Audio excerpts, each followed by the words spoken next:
नमस्कार साथियों। तो आज है 28 जनवरी 2026। दोस्तों बहुत दिनों बाद आज इतना बढ़िया बाजार देखने को मिला। सीरियसली, वैसे आप एग्री करते हो या नहीं कमेंट करके बताइए। और आज आपका पोर्टफोलियो कितना परसेंट ऊपर आके क्लोजिंग दिया कमेंट करके जरूर बताना। और सीरियसली कह रहा हूँ, आज भी अगर आपकी पोर्टफोलियो रिकवर नहीं कर पाया ना, तो आपको इस फील्ड में आना ही नहीं चाहिए। जिन जिन की पोर्टफोलियो आज रिकवर नहीं किया, इतना शानदार मार्केट, मतलब आज बाजार की खास बात क्या था पता है? आज निफ्टी 50 ना के बल 25,342 पॉइंट पे क्लोजिंग दिया। ये तो खैर ठीक ही है, लगभग 0.66% ऊपर आके। मोस्ट इंपॉर्टेंटली जो रिटेल इन्वेस्टर्स की पसंदीदा सेक्टर, मतलब आज मिड कैप सेक्टर में बहुत तगड़ा रैली हुआ, या स्मॉल कैप सेक्टर में बहुत तगड़ा रैली हुआ। और खास करके क्योंकि सामने बजट है ना, बजट पर्पस पीएसयू सेक्टर, अरे भाई साहब मैं देख रहा था लिटरली, मतलब defence sector, railway sector, power sector, metal sector, मतलब पूछो ही मत। 4% 5% तो एवरेज था, कुछ कुछ ईयर 10% 12% तक कर मूव कर गया। तो जिस वजह से आज पोर्टफोलियो रिकवर डेफिनेटली करना चाहिए। और वैसे निफ्टी फिफ्टी की क्लोजिंग भी आज उतना खराब नहीं था, मतलब अगर आप देखेंगे आज, देखिए कल रात की जब 10:30 की वीडियो में रिकॉर्ड करा था, तब भी आपको मैं बार बार कहा था कि कल रात में भी हमने देखा था कि गिफ्ट निफ्टी की पोजीशन याद कीजिए लगभग 308 पॉइंट ऊपर। और आपको मैं साथ में क्या कहा था कि प्रीमियम कितना होता है, 150 पॉइंट के आसपास होता है। तो अगर हम 308 पॉइंट से 150 पॉइंट हटा भी देना, तो वो भी एक अच्छी पोजीशन पे था।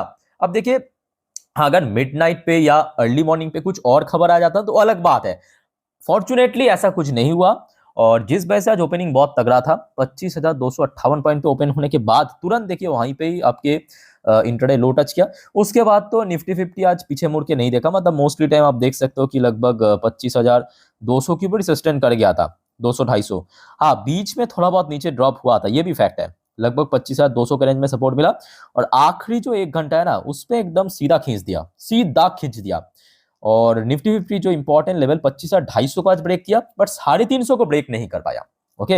अच्छा, दूसरी तरफ बैंक निफ्टी की क्लोजिंग पोजीशन भी ठीक ठाक था, 59,500 को आज क्रॉस करके क्लोजिंग दिया। वो भी बीच में थोड़ा बहुत ड्रॉप हो गया था और उसके बाद एकदम से खींच दिया। अच्छा, बाकी सेक्टर की क्या हाल है देख लेते हैं, उसके बाद दोस्तों हम मेन मुद्दे पे चलते हैं, मतलब जो मेन न्यूज है। अच्छा, पहले आप देखिए एमएनसी सेक्टर, सारी सेक्टर पॉजिटिव में था, कम ज्यादा एमएन सेक्टर पॉजिटिव में था, सीडीटीवाई सेक्टर पॉजिटिव, मतलब क्या 2% के ऊपर। मेटल सेक्टर तो अभी रुकने का नाम नहीं ले रहा, और ऐसा हो, देखिए ऐसा आगे भी होगा। क्यों होगा पता है? क्योंकि एक तो आज रात में एफएमसी मीटिंग, ऊपर से इतना ज्यादा ग्लोबल अनसर्टेनिटी, ग्लोबल टेंशन, तो ऑटोमेटिकली जो गोल्ड सिल्वर कॉपर, ये निवेशकों की अभी सबसे सेफेस्ट ऑप्शन बन रहा है। ऑटोमेटिकली जब वो बढ़ेगा, मेटल सेक्टर भी बढ़ेगा। अब मेटल सेक्टर के अलावा पीएसयू बैंक आज तगड़ा मूड में था। और बाकी बात करें आपके पीएससी सेक्टर, जो आपको मैं अभी भी कह रहा था कि एवरेजली 4-5% मूव किया है, और कुछ कुछ तो एकदम से अब पूछो ही मत, 10% 12% तक भी मूव कर गया है ना। पीएससी सेक्टर बहुत तगड़ा मूड में था। फार्मास्यूटिकल सेक्टर हल्का फुल्का कमजोरी, मीडिया सेक्टर अच्छा था, रियलिटी सेक्टर अच्छा था, सर्विस सेक्टर अच्छा था, फाइनेंशियल सर्विस सेक्टर भी अच्छा था। सीपीएसई सेक्टर देखिए 5% ऊपर, सीपीएसई सेक्टर ये देखिए, सीपीएसई सेक्टर। आईटी सेक्टर भी अच्छी मूड में था। एफएमसी सेक्टर थोड़ा वीक पड़ गया। ऑटो सेक्टर भी कल काफी गिरावट हुआ था, आज एकदम से रिकवर कर गया। और कंजप्शन सेक्टर भी ठीक ठाक था। बैंक निफ्टी भी ठीक ठाक था। एनर्जी सेक्टर तो आज बहुत ही बढ़िया मूवमेंट दिया है ना, रिलायंस वगैरह, खास करके ओएनजीसी, ओएनजीसी आज लगभग 8-9% ऊपर आके क्लोजिंग है। यानी ओवरऑल बात करें, देखिए मेरे हिसाब से 2026 में आज आपके 28 तारीख, मतलब 28 दिन खत्म हुआ है। ये जो पहले 28 दिन पे सबसे बेस्ट मार्केट रहा आज का मार्केट। क्या कहते हो आप लोग इस बारे में कमेंट करके बताइए। अच्छा साथियों, आगे बढ़ने से पहले आप सभी को एक छोटा सा रिक्वेस्ट करूंगा, अगर आपने अभी तक चैनल को सब्सक्राइब नहीं किया ना, तो प्लीज फटाफट कर लीजिए, ऐसे इन्फॉर्मेटिव वीडियो हर रोज हर वक्त पाने के लिए। और जैसे कि आपको पता होगा, आज बहुत सारे कंपनी की अर्निंग आउट होगा, जैसे कि बेल की अर्निंग ऑलरेडी आउट हो चुका है। ठीक है, शेयर अपना लाइफ टाइम हाई पे पहुंच, ऑलरेडी इसके ऊपर मैं वीडियो डाल चुका हूं। आप लोगों ने अगर नहीं देखा वो चेकआउट करके जरूर आइए। और प्लीज दोस्तों चैनल को सब्सक्राइब करके जरूर रखिए, क्योंकि फर्दर बहुत सारी इंपॉर्टेंट टॉपिक और वीडियो अपलोड करूंगा। मिस मत करना, एक भी अपडेट मिस नहीं होना चाहिए, कल के लिए बहुत सब इंपॉर्टेंट है। ठीक है। अच्छा, सबसे पहले चलिए चेकआउट करते हैं कि मनी कंट्रोल की तरफ से कौन कौन सी फैक्टर को मेंशन किया कि जिस वजह से आज बाजार इतना बुलिश था, खास करके सेंटिमेंट वाइज बहुत बुलिश था। अच्छा, सबसे पहला जो की factor 100% truth, India U trade deal. तो देखा जाए, जो भारत और यूरोपियन यूनियन के बीच ट्रेड डील हुआ, देखिए इसमें मतलब दोनों ही पक्ष को बेनिफिट तो मिलेगा। उसके साथ साथ अगर मान लीजिए कि फ्यूचर में डोनाल्ड ट्रम्प आके कहता है कि हम भारत के ऊपर 50% की टैरिफ 100% तक करने जा रहे हैं, ठीक है, तो उस पर भी याद रखना कोई बहुत बड़ा फर्क पड़ने वाली नहीं है।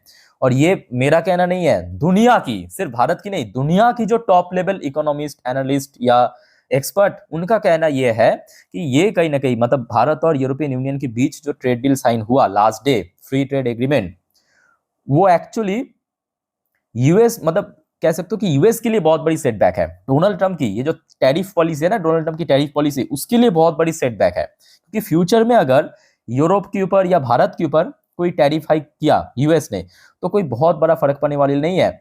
और यही वजह है कि आज हमने देखा कि देखिए लास्ट डे तो चलो ठीक है, बट आज उन सेक्टर में, याद कीजिए, उन सारी सेक्टर में, उन सारे शेयर्स में गेनिंग हुआ जहां पे 2025 में टैरिफ इंपोज करने के बाद गिरावट हुआ था, है कि नहीं।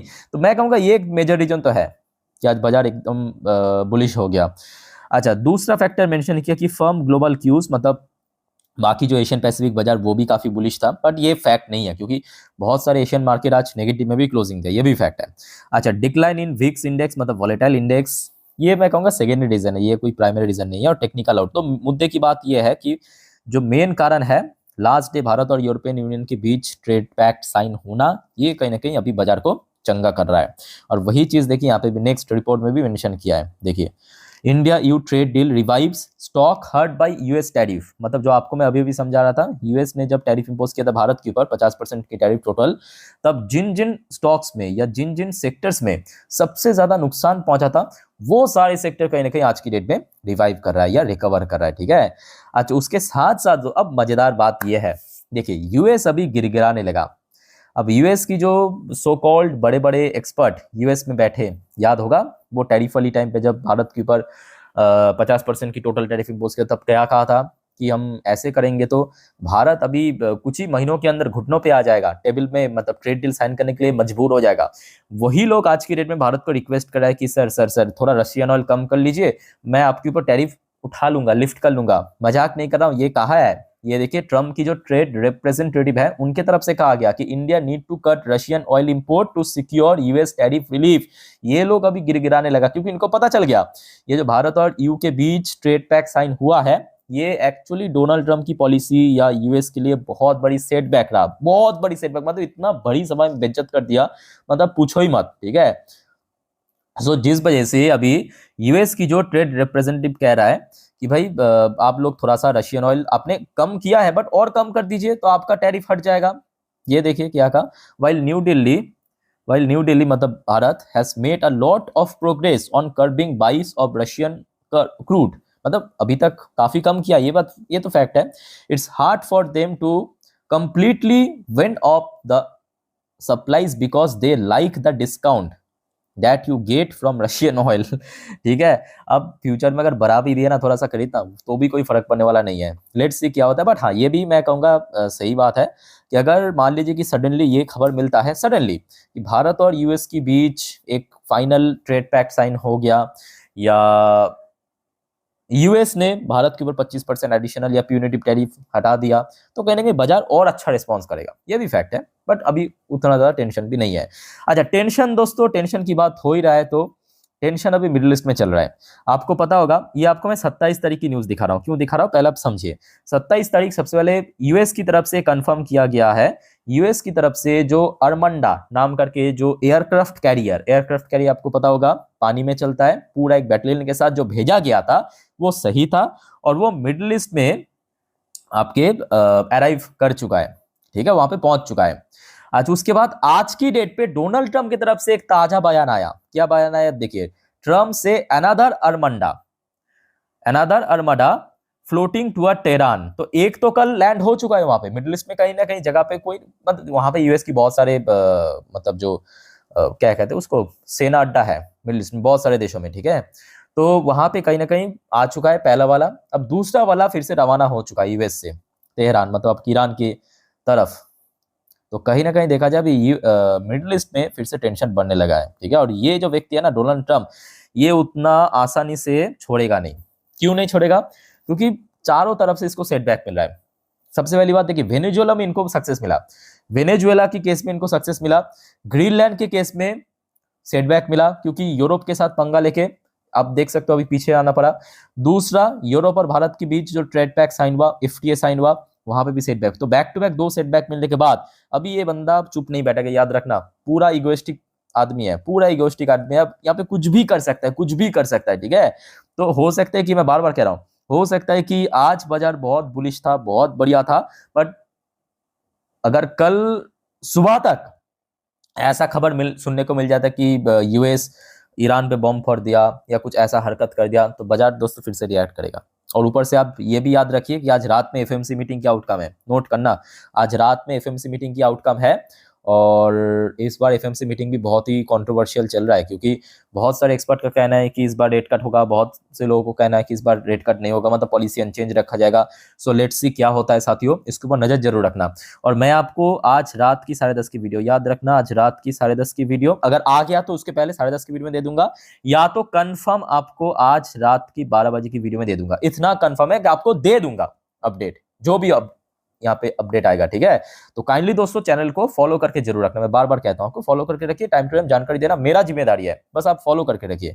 अच्छा, इसके अलावा कुछ और फैक्टर्स है, जैसे कि कल तो हमने देखा था आपके डॉ जोन्स बहुत नीचे गिरा था, आपके नैस्डैक में बहुत अच्छा रिकवरी हुआ था, बट आज सुबह से मामला लगभग सेम चल रहा है। मतलब अगर आप देखेंगे डॉ जोन्स बहुत ज्यादा वॉलेटाइल, और सच कहूं तो अभी अभी मतलब तो यूएस मार्केट ओपन नहीं हुआ, बट स्टिल डॉ जोन्स की फ्यूचर हो सकता है कि थोड़ा फ्लैट है। नैस्डैक की फ्यूचर बहुत बुलिश चल रहा है, नैस्डैक की फ्यूचर देखिए लगभग 1% के आसपास ऊपर पहुंच चुका है, बट ये कोई मैटर नहीं करता। मैटर इसलिए नहीं करता क्योंकि आज रात में एफओएमसी मीटिंग की आउटकम के बाद ही बाजार की, मतलब यूएस बाजार की असली चेहरा आपको समझ आएगा किस तरफ है। एफओएमसी मीटिंग का आउटकम मैं बार बार कह रहा हूँ मोस्ट इंपॉर्टेंट है आज रात में, ठीक है। और जिसके बेस पे कल इंडियन मार्केट भी, याद रखना, रिएक्ट कर सकता है, खास करके आईटी कंपनी। अच्छा, इतने सब अच्छे खबर के बीच ये भी फैक्ट है कि आज कहीं ना कहीं इंडियन रुपी, इंडियन करेंसी की वैल्यूएशन लाइफ टाइम लो पे अभी चल रहा है। और देखिए इस बार बजट में अगर कुछ long term capital gain tax या एसटीटी चार्जेस थोड़ा कम हुआ तो एफएस की वापसी भी हो सकता है। अब देखना होगा कब तक होता है। ये एग्जैक्ट मैं कहूँगा एकदम 100% सही है कि एफएस के बिना बाजार टोटल रिकवर नहीं हो सकता, बीच बीच में रिकवर होगा, गिर जाएगा, यही प्रोसेस चलता रहेगा, ठीक है। अच्छा, अब थोड़ा सा एशियन पैसिफिक बाजार को देख लेते हैं। जैसे कि जापानीज मार्केट आज बिल्कुल अच्छा नहीं था, मोस्टली इंडेक्स नेगेटिव था। चाइनीज मार्केट फिर भी चलो सही था, हांगकांग की मार्केट बहुत बढ़िया था, साउथ कोरियन मार्केट अच्छा था, इंडियन मार्केट तो आपके सामने ही, ताइवानिश मार्केट भी अच्छा था, ऑस्ट्रेलियन मार्केट में आज काफी करेक्शन हुआ, ये खचरा भी आज थोड़ा वीक था, न्यूजीलैंड की मार्केट आज बहुत वीक था, मलेशियन मार्केट भी आज बहुत वीक था, इंडोनेशियन, अरे बाप रे, इंडोनेशिया तो धुल के साफ हो गया, अरे भाई, अरे बाप रे, इंडोनेशियन मार्केट 7% गिरा। वहां पे कुछ चल रहा है क्या, मैंने ये नहीं देखा। आप लोगों को कोई कुछ पता है कमेंट करके बताना, मैं आपको जान के बताऊंगा जरूर आज रात में। तो इंदो इतना तो गिरना नहीं चाहिए, 7% के ऊपर गिरा। अब देख सकते हो ना, ये आज की अपडेट है, ये देखिए आज, ये आज की जो क्लोजिंग के हिसाब से 7% गिरा। आप लोगों को पता है तो बताना कमेंट करके, मुझे अभी पता नहीं है, मैं आपको देख के बताऊंगा जरूर। बाकी थाई मार्केट भी सही था, ठीक है। तो ये दोस्तों अभी तक की अपडेट है जो आपके साथ में शेयर किया, और बाकी की अपडेट मैं आपको नेक्स्ट कुछ वीडियो में। और याद रखना बहुत सारे कंपनीज की बैंक की रिजल्ट आउट होगा, मिस मत करना आप। तो काइंडली चैनल को सब्सक्राइब करके रखिए, और मिलते हैं नेक्स्ट वीडियो में। टेक केयर, बाय बाय, जय हिंद।